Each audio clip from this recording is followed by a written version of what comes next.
আছে ঐতিহাসিক সোহরাওয়ার্দী উদ্যানের বিশাল জাতীয় সমাবেশে বক্তৃতা করেছিলেন, খেয়াল আছে? অনেকে গিয়েছেন, অনেকে দেখেছেন টেলিভিশনে বক্তৃতা করতে গিয়ে অসুস্থ হয়ে 2 বার পড়ে গিয়েছিলেন, মনে আছে? বসে পড়ে কিছুক্ষণ আবার তিনি বক্তৃতা করেছিলেন। সেই বক্তব্য এখনো কিন্তু গণমাধ্যমে আছে, আমরা শাসক হব না, আমরা সেবক হব।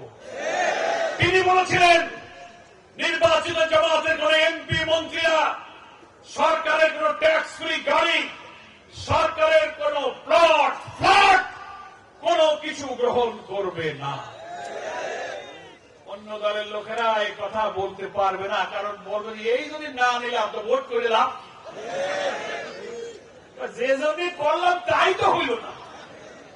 তাকে আমি প্রত্যেকটি দলের প্রধানকে অঙ্গীকার করতে বলি, জাতির কাছে বলুন ডাক্তার এমপি মন্ত্রী নির্বাচিত হলে সরকারের সুযোগ নিয়ে ট্যাক্স ফ্রি গাড়ি নেবে না, সরকারের কম মূল্যের ফ্ল্যাট এবং বাড়ি জমি জমা কিনবে না। সাহস থাকলে সেই প্রতিশ্রুতি দেন, দিতে পারবেন না।